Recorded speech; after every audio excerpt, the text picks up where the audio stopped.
A reading from the Gospel of Luke. Jesus and his disciples arrived at the country of the Gerasenes, which is opposite Galilee. As he stepped out on land, a man of the city who had demons met him. For a long time he had worn no clothes, and he did not live in a house, but in the tombs. When he saw Jesus, he fell down before him and shouted at the top of his voice, "What have you to do with me, Jesus, Son of the Most High God? I beg you, do not torment me."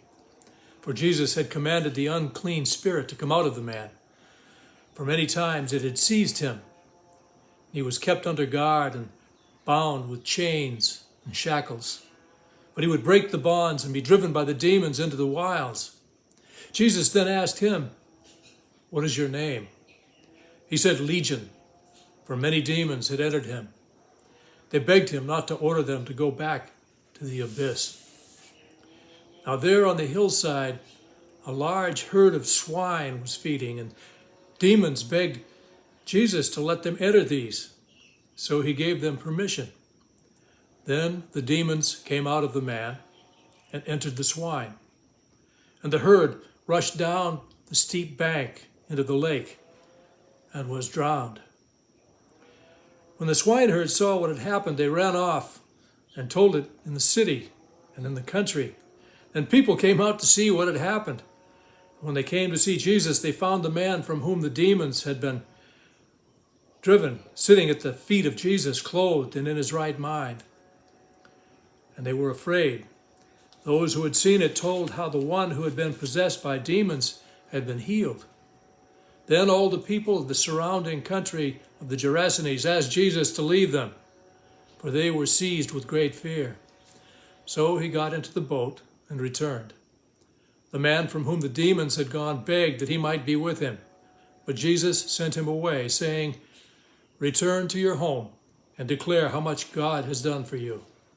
So he went away, proclaiming throughout the city how much Jesus had done for him. Here ends the reading.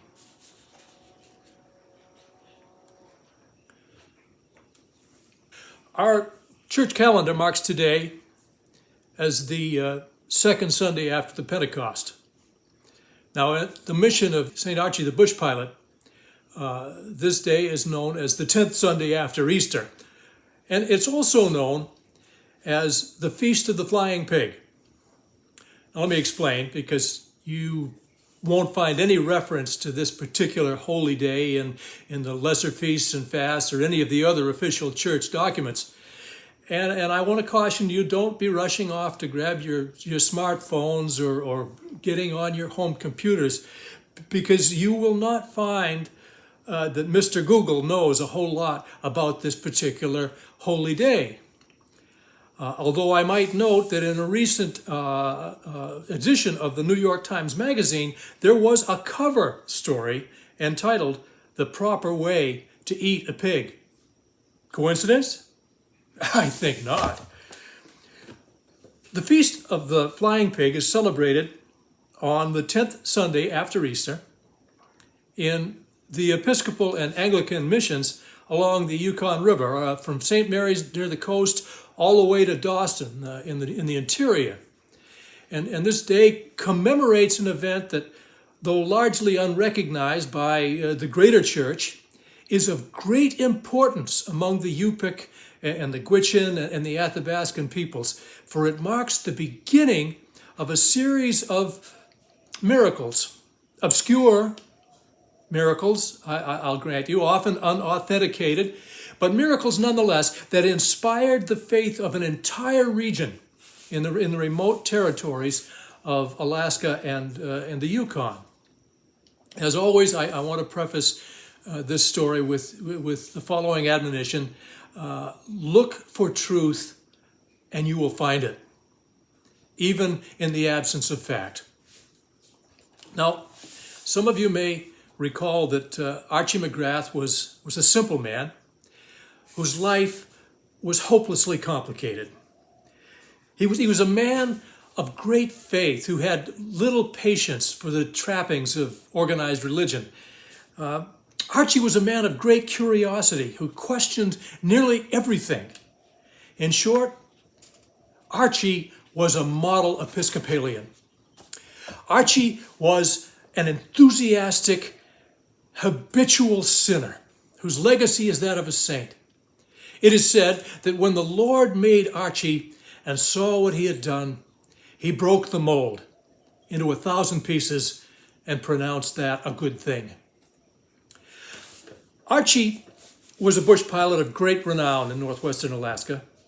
And by that, I do not mean to imply that he was a pilot of any great skill. Truth be known, Archie was largely self-taught, meaning that his knowledge of and the obedience to the laws of physics and the science of aerodynamics were barely enough to keep him alive.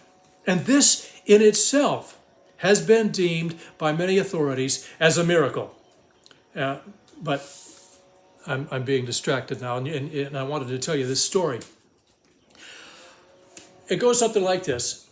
Archie sat at his kitchen table, steam billowed from the plain white mug sitting before him on the table. A light snow fell outside the kitchen window, rendering visibility just below legal minimums for flying, though not necessarily below Archie's minimums. A promise was a promise. Those kids, that kid in particular, had won fair and square, and that pig was ready to fly. Archie never wanted to let legal technicalities like the weather stand in the way of moving freight, especially, he would add, when there was a profit to be made. The thing was, Archie really didn't much care whether or not he made a profit. He was already one of the wealthiest men in the region, but he was, for the most part, a man of his word, and he was not one to let a kid down.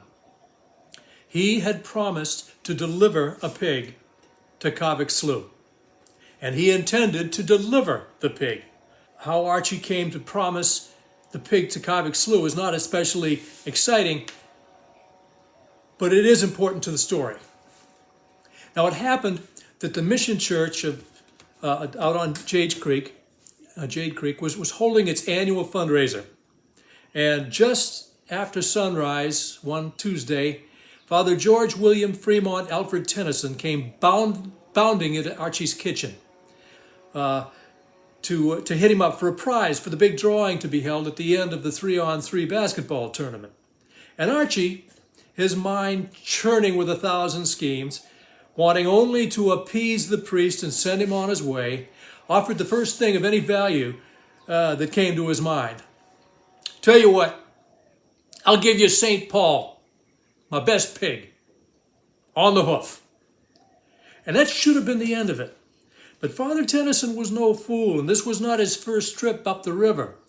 And he knew that if he played his cards right, if he asked the right question while Archie was distracted, which, come to think of it, was most of the time, he could get more. And since the fundraiser would draw visitors from as far away as Kotzebue, he needed just a little more from Jade Creek's most prominent, indeed its only businessman. So he asked quickly, Archie, you mean the praying pig? Yeah, the same. Delivered? Yeah, delivered. Ah, hell yes, delivered. Now, go away, you old sot. In defense of Father Tennyson, he seldom took anything stronger than communion wine, and then only by means of intinction. Father George, well accustomed to Archie's teasing, stomped off to visit Margaret of Pollock, who was down with pneumonia for the 3rd time this winter, and Father George feared also down for the count. Well, Archie finished his coffee and moved on to the mail run, forgetting for the time the business of the pig. In fact, he gave the matter no thought at all until the night of the raffle, and the winner of the first prize was Michael Matthew Aloysius, age 9.5, resident of the village of Kavik Slough, population 28, some 72 air miles northwest of Jade Creek.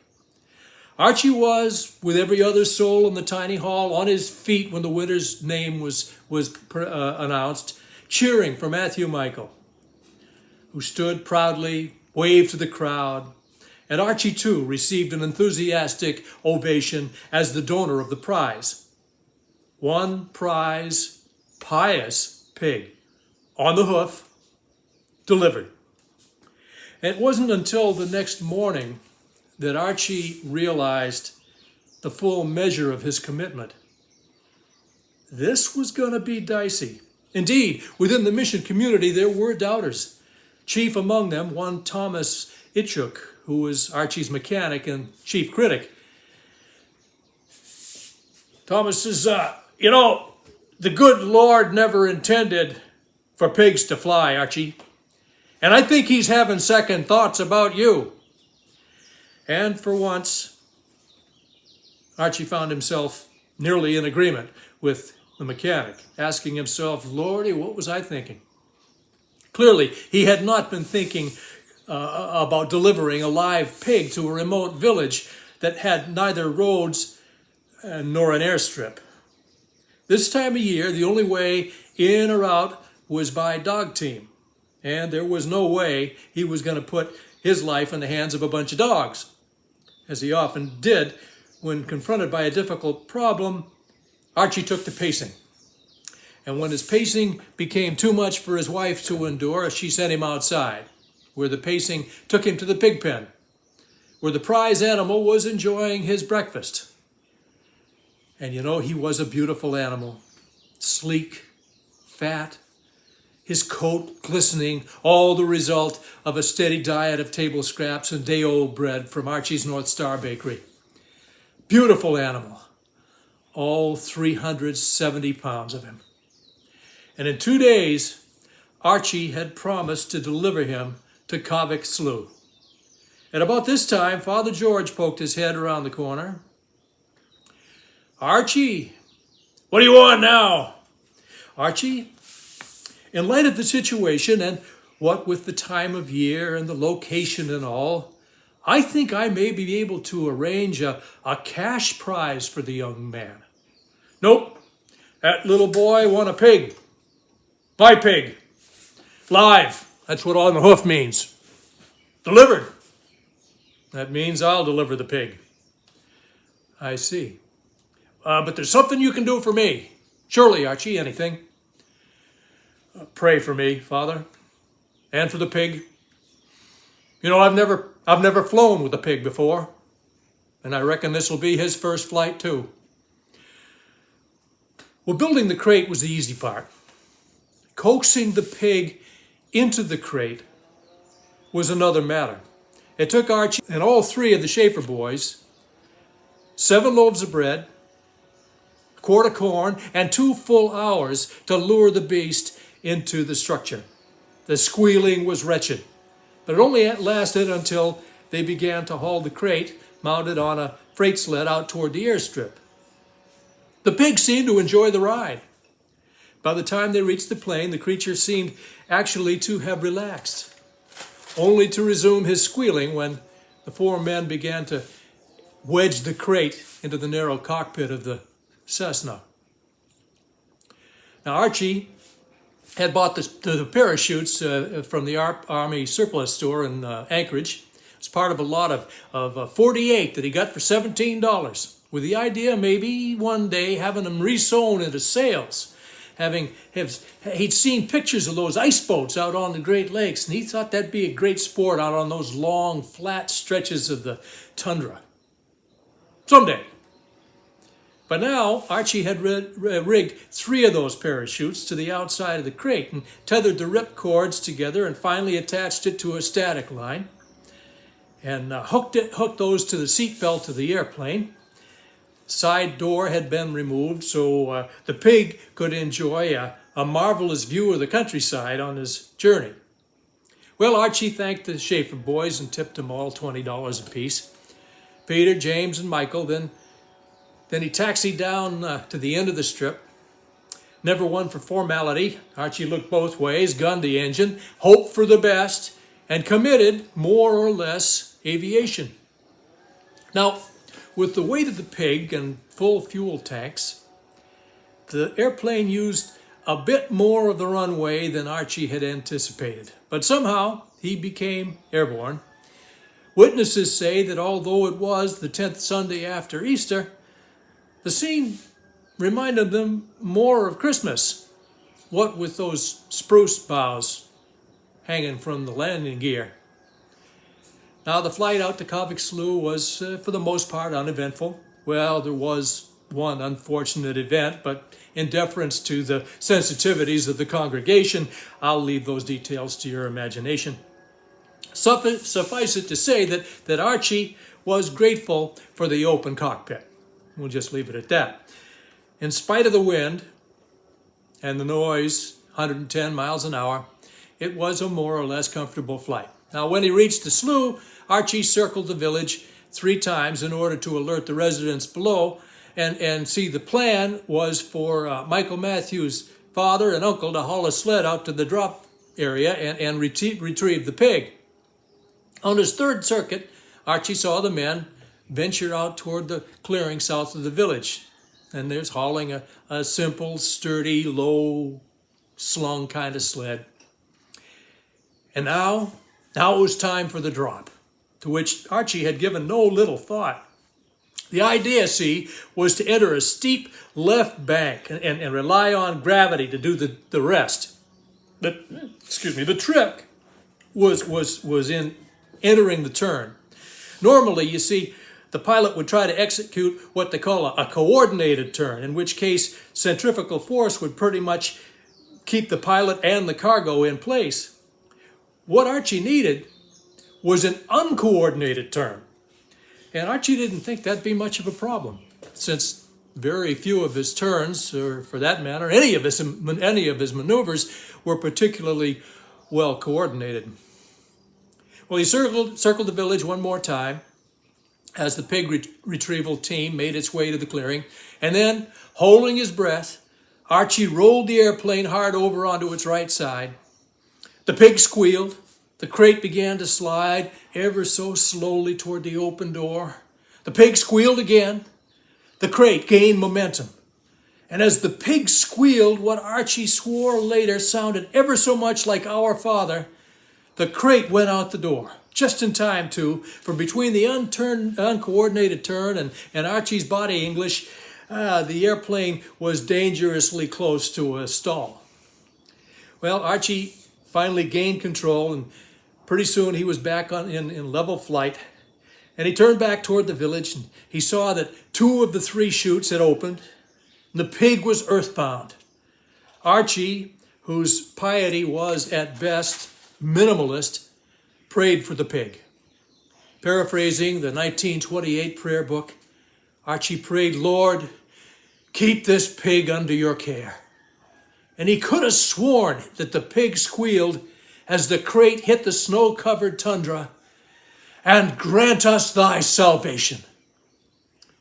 My friends, may this feast day, as all feast days, be a blessing to you and yours. Amen.